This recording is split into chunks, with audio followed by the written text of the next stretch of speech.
Welcome to Whisper of Haunted Waves. Tonight, you enter a story that has disturbed Europe for decades, a story of shadows in a bedroom, voices in the walls, and a young woman who slowly slipped into a world no one else could see. This is not the Hollywood version. This is not a sensational retelling.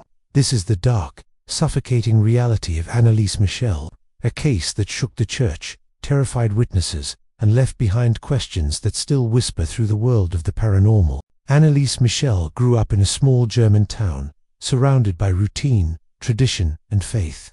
She was quiet, gentle, and deeply religious from childhood, someone who said her prayers carefully, attended church regularly, and believed the world was held together by God's grace. Nothing about her suggested darkness, nothing suggested danger, nothing suggested she would become the center of one of the most disturbing stories in modern history. But darkness rarely announces itself at the door. It comes quietly, first as a feeling, then a shadow, then a presence. Her first experiences were subtle.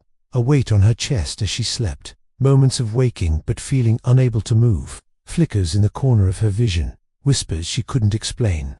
At first, she pushed them aside, blaming stress, school, exhaustion, but the moments grew more intense. The weight felt heavier, like something sat on her chest watching her breathe. The whispers grew louder, distant, muffled, not quite words but undeniably human. And sometimes, she felt something stand next to her bed, something tall, something that stayed even after she opened her eyes. Doctors told her it was epilepsy, a neurological condition, something explainable, and for a moment, she believed them. She took medication, she followed instructions, but the shadows didn't care about medical prescriptions. They stayed, spreading through her life like cracks in glass. One night, Anneliese woke to the sound of knocking, slow, rhythmic, deliberate, not on her door, not on the walls, but from inside the mattress beneath her. She froze, unable to scream, unable to move. She felt the knocking again, then something like fingers tracing along the underside of her bed. That night marked the point where fear became her companion. Soon her family noticed changes. Anneliese grew distant. Her gaze lingered in empty corners, as if watching someone else move. She spoke less, slept less, ate less, and sometimes, in the middle of the night, her parents heard her pacing the hallway, whispering to herself, as if negotiating with someone unseen. Her episodes worsened. She described seeing dark figures standing near her, whispering threats. She said something followed her everywhere, into the kitchen, into her room, into her prayers. She heard laughter when she prayed, mocking, distant laughter.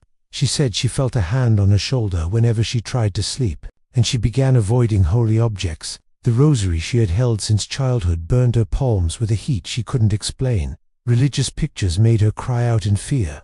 Churches made her dizzy. Sermons made her shake. Her family took her to psychiatrists, neurologists, therapists. Some believed she was suffering from a severe psychiatric disorder.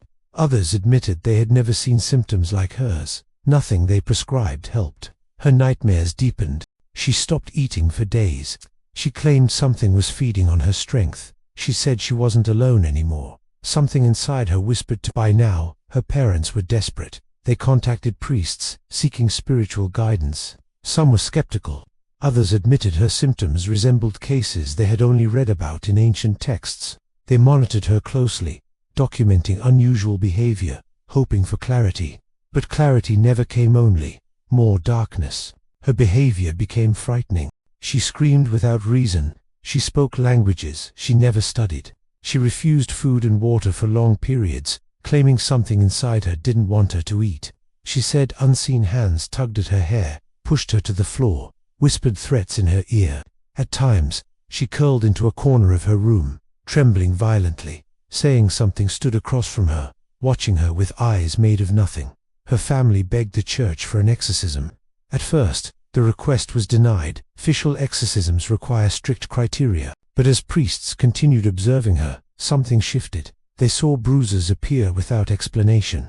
They heard her voice change dramatically, rising and falling in unnatural tones. They saw her react violently to holy water, even when she didn't know it was present. They listened as she described figures in the room they could not see.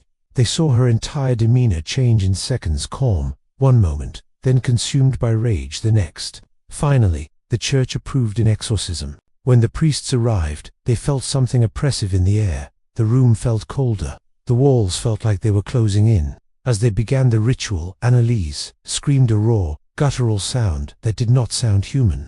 Her body arched unnaturally. Her breath grew heavy. She shouted words and names no one recognized. The priests continued, pushing through the fear that clawed at them with every second. The exorcism sessions continued for months. During them, the atmosphere in the house shifted. Lights flickered, objects moved. The air felt thick, charged, unsettling. Witnesses said that stepping inside her room felt like stepping into something alive, something aware of them, something that disliked their presence. Anneliese's voice changed frequently, sometimes low and coarse, sometimes whispery, sometimes broken like wind through cracked glass. She reported seeing faces distorted, angry faces floating in the air. She said they followed her everywhere, grinning, laughing, taunting her. She claimed she wasn't fighting one presence, but many. She said they spoke to her inside her mind, fighting for control. Her body weakened. She lost weight rapidly. She could barely stand, but she continued participating in every ritual, believing it was the only way out. As the priests prayed, she would shake violently, scream words no one understood, or fall silent as if listening to something only she could hear. Her parents watched helplessly as their daughter slipped further away. Sometimes Anneliese recognized them. Sometimes she didn't. Sometimes she cried and apologized. Other times she demanded they leave the room, claiming they didn't like her family being near her. Despite every prayer, every ritual, every attempt to free her, Anneliese's condition worsened. Her exhaustion reached a breaking point. She grew weaker, quieter, more hollow. Near the end, she spoke barely above a whisper, but her words chilled everyone present. She said she was tired. She said she wanted peace. She said something inside her would never let her go. During her final days, she told her mother she felt empty. She said the voices were quieter, but not gone. She said she felt a shadow inside her chest, not moving, just watching. On her last morning, her mother found her lying in bed, pale and still.